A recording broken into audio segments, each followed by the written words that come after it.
ஒரு ஸ்பேஸ் ஷிப்பை காட்டுறதோட படம் ஸ்டார்ட் ஆகுது. டாம்ன்றவரு அதை கண்ட்ரோல் பண்ணிட்டு இருக்காரு. அங்க இருக்கக்கூடிய அறிவியல் ஆராய்ச்சியாளர்கள் வருஷத்துக்கு ஒரு முறை மட்டுமே தோன்றக்கூடிய காமெட் பத்தி ஆராய்ச்சி பண்ணிட்டு இருக்காங்க. அவங்க பண்ற மிஷனுக்கு இடையில இன்னொரு ஸ்பேஸ் ஷிப் தென்படுது. அதுல நிறைய இறந்து போன பிணங்கள் இருக்கு. அது மட்டும் இல்லாமல் அதில் மனுஷன் மாதிரி இருக்க 3 ஏலியன்கள் இருக்கு. அது கிளாஸ் சேம்பரில் லாக் பண்ணியிருக்கு. அதில் 2 பசங்க ஒரு பொண்ணு இருக்காங்க. டாம் டீம் அந்த 3 ஏலியன்களுமே தன்னுடைய ஸ்பேஸ் ஷிப்புக்கு கொண்டு போகிறாங்க. நெக்ஸ்ட் சீனில் ஸ்பேஸ் ஷிப்பை கண்ட்ரோல் பண்ணுற கண்ட்ரோல் ரூமை காட்டுறாங்க.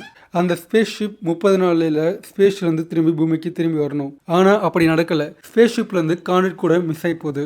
அதனால ஒரு ரெஸ்கியூ ஸ்பேஸ் ஷிப்பை ஸ்பேஸுக்கு அனுப்புகிறாங்க. அந்த ரெஸ்கியூ ஷிப் மிஸ் ஆன ஸ்பேஸ் ஷிப்பை ரீச் ஆகுறாங்க. அந்த ஸ்பேஸ் ஷிப்பில் எல்லாமே எரிஞ்சு போயிருக்கு. அங்கே டாமுடைய டீம் மெம்பர்கள் எல்லாருமே இறந்து போய் எலும்பு கூட இருக்காங்க. அங்கே அவங்க இன்னொரு விஷயத்த கூட நோட் பண்ணுறாங்க. அந்த ஷிப்புடைய எஸ்கேப் போர்டு மாயமாயிருக்கு. இன்னும் கொஞ்சம் முன்னுக்கு போன உடனே டாமுடைய டீம் மெம்பர் கிடைச்ச அந்த 3 ஏலியன்கள் அங்கே இருக்கு. அவங்க அந்த 3 ஏலியன்களுமே ஆராய்ச்சி பண்ண தன்னுடைய ஷிப்பை ஏற்றிக்கிட்டு திரும்ப பூமிக்கு வர்றாங்க. ஒரு சயின்டிஸ்ட் அந்த ஏலியனை ரிசர்ச் பண்ண அவங்க கிட்ட போகும்போது சடனா அந்த ஏலியன் கண்ணை முழிக்குது.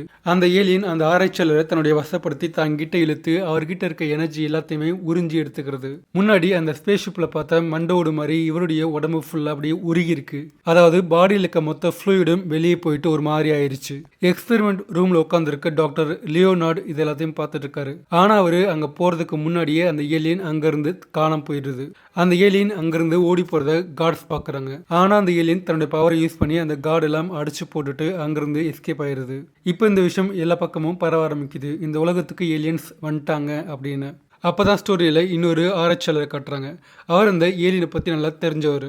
முன்னாடி பார்த்த சயின்டிஸ்ட் ஃபலோடாவுக்கு அந்த ஏலியன் பற்றி ஃபுல்லாக தெளிவாக சொல்கிறாரு. அந்த ஏலியன் ஒரு விதமான வேம்பைர்ஸ். இந்த விதமான வேம்பைர்ஸ் உயிரோடு இருக்கிறதுக்கு மனுஷனுடைய ரத்தம் வேணும். அது உயிர் வாழ முன்னாடி பார்த்த அந்த பெண் ஏலியன் மாதிரி இன்னொரு உடம்புல இருந்து ரத்தத்தை எனர்ஜியை உறிஞ்சிக்கும்.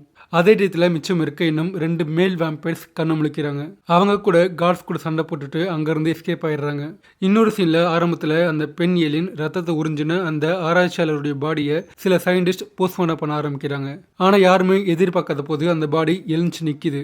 பக்கத்தில் இருக்க இன்னொரு டாக்டரை தன்னுடைய வசப்படுத்தி அவர்கிட்ட இருக்க எனர்ஜி எல்லாம் உறிஞ்சி அந்த டாக்டர் திரும்ப பழையபடி ஆகுறான். அப்போ இன்னொரு டாக்டர் ஸ்கெல்டன் மாதிரி மாறிடுறான். அப்போ அங்கே இருக்க கார்ட்ஸ் வந்து அந்த ஆராய்ச்சியாளர் லியோவை பிடிச்சிட்டு போயிடுறாங்க. அப்போ டாக்டர் ஃபல்லாடாவுக்கு பார்க்கில் இன்னொரு பாடி கிடைச்சிருக்கு அப்படின்ற நியூஸ் வருது. அது கூட இதே மாதிரி ஸ்கெல்டன் மாதிரி மாறி இருக்கு. அவங்க திரும்ப ஸ்பேஸ் சென்டருக்கு போறாங்க. அதுக்கடுத்து அங்கே ஹோம் மினிஸ்டர் வராரு. ஏன்னா கண்டிஷன் அப்பவே ரொம்ப மோசமாயிருக்கு. மக்கள் எல்லாருமே அந்த ஏலியனை நினைச்சு பயப்பட ஆரம்பிக்கிறாங்க. டாக்டர் ஃபல்லாடா ஹோம் மினிஸ்டருக்கு லியோனார்டுடைய பாடியை காட்ட முடிவு பண்றாரு. அவங்க வந்து பார்க்கும்போதே டாக்டர் லியோனார்டு ஒரு விதமாக வித்தியாசமாக நடந்துக்க ஆரம்பிக்கிறாரு. கொஞ்ச நேரத்தில் அவங்க கண்ணு முன்னாடி திரும்ப ஸ்கெல்டன் மாதிரி மாறி போறாரு. அப்போ டாக்டர் ஃபல்லாடா என்ன சொல்கிறேன்னா, இந்த மாதிரி பாதிக்கப்பட்ட இன்ஃபெக்ஷனான ஒவ்வொருத்தருக்குமே ஒவ்வொரு 2 ஹவர்ஸுக்குமே ஒரு எனர்ஜி தேவை. அப்படி இல்லைன்னா அவங்க திரும்ப ஸ்கெல்டனாக மாறிடுவாங்கன்னு சொல்கிறாரு. அதுக்கப்புறமா பார்க்கில் கிடச்ச டெட் பாடியை இன்னொரு இடத்துல வைக்கிறாங்க. அங்கே எந்த ஒரு மனுஷனுமே உள்ள விடாம அந்த பாடியை மட்டும் ஃபுல்லாக கட்டி பிடிச்சிருக்காங்க. அந்த பாடி யாருக்கிட்ட இருந்து பவரை உறிஞ்சிக்குது அப்படின்னு அவங்க பார்த்துட்டு இருக்காங்க. ஆனால் எனர்ஜி கிடைக்காத காரணத்தினால அந்த பாடி வெடிச்சு சதறிடுது. அதுக்கப்புறமா ஸ்பேஸ் சென்டரில் டாக்டர் பல்லாடாவுக்கு ஒரு நியூஸ் வருது. அதில் ஆரம்பத்தில் காமிச்ச சயின்டிஸ்ட் டாம்ன்ற ஒரு எஸ்கேப் போர்டில் ஒளிஞ்சிருக்காரு அப்படின்னு. உடனே ஒரு ஸ்பேஸ் ஷிப் அனுப்பி டாமை மீட்டு லண்டனில் இருக்க டாக்டர் பல்லாடா கிட்ட கூட்டிகிட்டு போகிறாங்க. டாம் அவங்க கிட்ட நடந்த எல்லாத்தையுமே சொல்ல ஆரம்பிக்கிறான். ஆனால் அங்கே இருக்க யாருமே அதை நம்பவே இல்லை. ஆனால் கூட அவர் விடாமல் திரும்ப திரும்ப அதே சொல்கிறாரு. நாங்கள் வேற ஒரு ஏர்கிராஃப்ட்லேருந்து 3 ஏலியன்ஸை எங்கள் ஸ்பேஸ் ஷிப்புக்கு தூக்கிட்டு வந்தோம். அவங்க எங்களுடைய ஸ்பேஸ் ஷிப்புக்கு வந்த உடனே அங்கே இருக்க க்ரூ மெம்பர்ஸ் மேலே அட்டாக் பண்ணாங்க. ரிசர்ச்சில் அவங்க வேம்பைர்ஸ்னு எங்களுக்கு தெரிய வந்துச்சு. அதனால அவங்கள பூமிக்கு வர விடாமல் தடுக்க தான் ஸ்பேஸ் ஷிப் ஃபுல்லாக தீயை பற்ற வச்சுட்டு நான் எஸ்கேப் போர்டுக்குள்ளே போய் ஒளிஞ்சுக்கிட்டேன்னு சொல்கிறான். அதனால தான் நான் இப்போ உயிரோட இருக்கேன்னு டாம் சொல்கிறான். அதெல்லாம் சொல்லி முடிச்ச பிறகு டாம் தரைக்கு போயிட்டு தூங்க ஆரம்பிக்கிறான். ஆனால் அவன் கனவுல அந்த பெண் வேம்பையர் வருது. கொஞ்சம் கொஞ்சமாக இவன் உடம்புல இருந்து எனர்ஜியை அந்த ஏலியன் உறிஞ்சிட்டு இருக்கு. அதனால பயந்து பண்ண டாம் உடனே கண்ணை முழிச்சு பார்க்குறான். அவன் சவுண்டு கிட்ட நிறைய பேர் அங்கே வர்றாங்க. அப்போ டாம் அங்கே இருக்க ஆளுங்க கிட்ட எனக்கு அந்த வேம்பர்ஸ் கூட ஏதோ ஒரு மென்டல் கனெக்ஷன் இருக்குன்னு சொல்கிறான். அதை கேட்ட டாக்டர் பல்லோடா டாமை ஹிப்னடைஸ் பண்ணுறாரு. டாமுக்கும் அந்த பெண் வேம்பயருக்கும் ஏதோ ஒரு மென்டல் கனெக்ஷன் இருக்குன்னு தெரிய வருது. டாமுடைய மென்டல் கனெக்ஷன் வழியா அந்த லேடி வேம்பயர் இப்போ வேற ஒரு பெண்ணோட உடம்புக்குள்ள புகுந்திருக்கு அப்படின்னும், அவங்க இப்போ முன்னாடி மாதிரி மனுஷ உடம்புல இருந்து ஃபுல் எனர்ஜியும் எடுத்துக்கிறது இல்லை, வெறும் கொஞ்சம் எனர்ஜி மட்டும்தான் எடுத்துக்கிறாங்க அப்படின்னும், அவங்கள யாரும் கண்டுபிடிக்க கூடாது அப்படின்னு வேற ஒரு பெண்ணுடைய உடம்புக்குள்ள போயிருக்கதும் தெரிய வருது. வேம்பயர் இப்போ ஒரு பெண்ணுடைய உடம்புக்குள்ள புதுசா போயிருக்கு இல்லையா, அந்த பெண்ணுடைய பேரு ஹெலன். டாமுடைய மென்டல் கனெக்ஷன் மூலமா ஹெலன் இப்போ ஒரு ஓல்டு மேனுடைய கார்ல லிஃப்ட் கெட்டு போயிட்டு இருக்காங்க அப்படின்னும், அந்த காருடைய வண்டி நம்பர் கூட டாம் தன்னுடைய மென்டல் கனெக்ஷன் மூலமா பார்க்குறான். இன்வெஸ்டிகேஷன் மூலமா அந்த ஓல்டு மேன் ஹெலனை ஒரு மென்டல் அசைலம் கிட்ட ட்ராப் பண்ணாரு அப்படின்னு தெரிய வருது. நெக்ஸ்ட் சீன்ல ஒரு பெரிய ஸ்பேஸ் ஷிப் பூமி நோக்கி வந்துட்டு இருக்கு. இது பூமிக்கு வந்த 3 வேம்பயருடைய ஷிப்.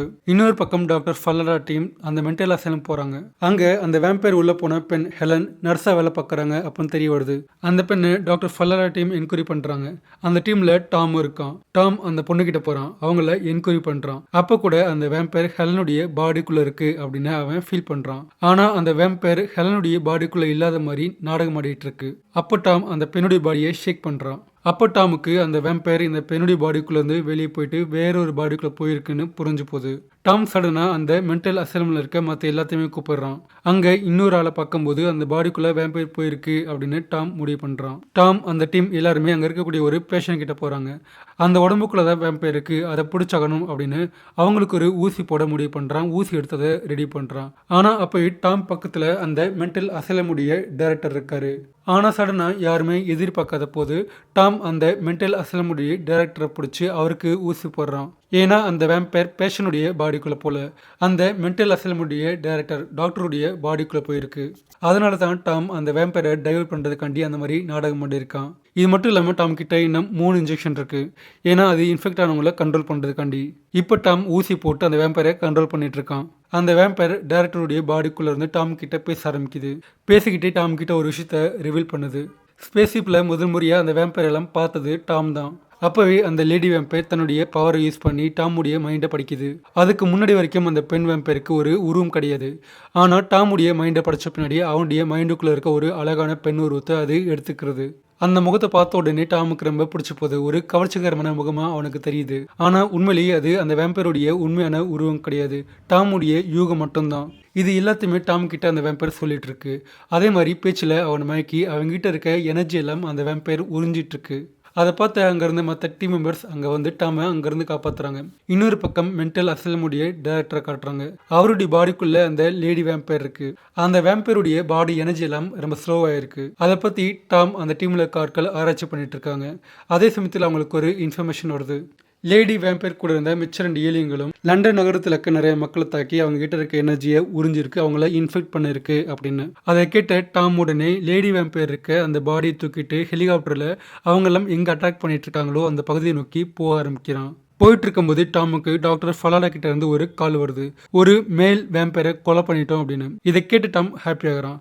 ஆனால் அதே சமயத்தில் அந்த விஷயத்த அந்த டைரக்டருடைய பாடிக்குள்ள இருந்த லேடி வேம்பயரும் கேட்டுருது.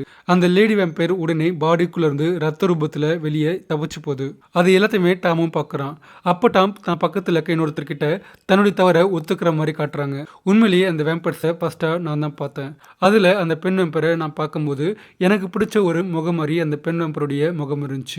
நான் தான் என்னுடைய ஆசையால தவறால அந்த பெண் வேம்பயரை தொட்டு பார்க்கணும் அப்படின்னு அந்த கேஜை ரிலீஸ் பண்ணேன். அதனால தான் அந்த வேம்பயர்ஸ் எல்லாமே ஃப்ரீ ஆகிட்டு வெளியே வந்தாங்க. என்னுடைய குரூ மெம்பர்ஸையே அவங்க கொலை பண்ணிட்டாங்க அப்படின்னு டாம் அழுக ஆரம்பிக்கிறான். அதே டைமில் லண்டனில் நிறைய மக்கள் வேம்பயரால் இன்ஃபெக்ட் ஆகியிருப்பாங்க. டாம் தன்னுடைய டீம் மெம்பர்ஸ் கூட ஒன்றா சேர்ந்து பிரசிடென்ட் கிட்ட போகிறான். அங்கே அவர் கூட இன்ஃபெக்ட் ஆகியிருக்காரு. டாம் தன்னுடைய டீம் மெம்பர்ஸ் இன்னும் 2 பேருமே இன்ஃபெக்ட் ஆகிறதுக்கு முன்னாடியே திரும்ப ஹெலிகாப்டருக்கு போயிடுறாங்க. அவங்க வேம்பயர்ஸ் கிட்டேருந்து எப்படியோ தப்பிச்சு திரும்ப ஆர்மி கேம்புக்குள்ளே போகிறாங்க. அங்கே ஆர்மிக்காரங்க சிட்டியோடைய நிலைமை ரொம்ப மோசமாக இருக்குன்னு சொல்கிறாங்க. இன்ஃபெக்ஷன் வேற ஒரு சிட்டிக்கு பரவ ஆரம்பிச்சதுன்னா நியூக்ளியர் பாம்பை யூஸ் பண்ண வேண்டியது இருக்கும் அப்படின்னு சொல்கிறாங்க. அதே இடத்துல லண்டனில் வேம்பயருடைய ஸ்பேஸ் ஷிப்பை காட்டுறாங்க. பூமிக்கு பக்கத்தில் மேலே நின்றுட்டுருக்கு. அது கலெக்ஷன் ஒர்க் பார்த்துட்ருக்கு. இன்ஃபெக்ட் ஆன மக்கள் எல்லாருமே தங்களுடைய எனர்ஜியை லைட் வேவ்ஸ் மூலமாக ஸ்பேஸ் ஷிப்புக்கு அனுப்பிட்டு இருக்காங்க. இன்னொரு பக்கம் டாமுக்கு ஸ்பேஸ் கேர்ள் அதாவது லேடி வேம்பயர் பற்றி தெரிய வருது. உண்மையிலே பார்க்க போனோம்னா அவங்க எல்லாருடைய எனர்ஜியும் கலெக்ட் பண்ணி ஸ்பேஸ் ஷிப்புக்கு அனுப்புகிற வேலையை பார்த்துட்டு இருக்காங்க. ஆனால் டாம் அங்கே இருக்க யாருக்கும் சொல்லாமல் லேடி வேம்பயர் எங்கே இருக்கோ அங்கே போகிறான். இன்னொரு பக்கம் ஆர்மிக்காரங்க டாக்டர் ஃபல்லாடாவை பார்க்க அவருடைய ஸ்பேஸ் சென்டருக்கு போகிறாங்க. அங்கே டாக்டர் ஃபல்லாடா கூட இன்ஃபெக்ட் ஆகிருக்காரு. டாமுடைய ஃப்ரெண்டுக்கு அது தெரிஞ்சு டாக்டர் ஃபல்லடாவை ஷூட் பண்ணிடுறான். அதுக்கு முன்னாடி டாக்டர் ஃபல்லடா டாம் கிட்ட ஒரு மேல் வேம்பயரை கொலை பண்ணிட்டேன்னு சொல்லியிருக்காரு. இப்போ 2 மேல் வேம்பயர் இறந்து போயிட்டாங்க. லேடி வேம்பயர் மட்டும்தான் உயிரோட இருக்கு. டாம் அந்த லேடி வேம்பயர் கிட்ட போகிறான். அந்த லேடி வேம்பயர் டாமு கூட வேம்பயரை மாற்ற ட்ரை பண்ணிட்டு இருக்கு. உண்மையிலே பார்த்தோன்னா அந்த 2 மேல் வேம்பயரையும் கொலை பண்ண அவங்க ஒரு ஸ்வாடை யூஸ் பண்ணியிருப்பாங்க. அது ஒரு புனிதமான வாள்.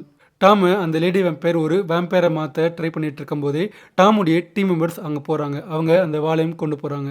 அந்த வாளை டாம் கிட்ட அவங்க வீசுகிறாங்க. டாம் அந்த வாளை பிடிச்சி லேடி வேம்பயரை கூட கொலை பண்ணிடுறான். அந்த லேடி வேம்பயர் சாகும்போது ஸ்பேஸ் கிராஃப்ட்டுக்கு போயிட்டு இருக்க அந்த லைட் வேவ் கட் ஆகுது. எனர்ஜி வராத காரணத்தினால அந்த ஸ்பேஸ் ஷிப்பும் பூமியிலேருந்து போக ஆரம்பிக்குது. இன்ஃபெக்ஷனால வேம்பயரை மாறின மற்ற மக்கள் எல்லாருமே சாக ஆரம்பிக்கிறாங்க. இந்த சீனோட அந்த மூவி எண்ட் ஆகுது. ஸோ இது ஃப்ரெண்ட்ஸ் இன்னைக்கு video. Don't forget to subscribe and thanks for வாட்சிங் தி வீடியோ. நெக்ஸ்ட் வீடியோவில் பார்க்கலாம். பை.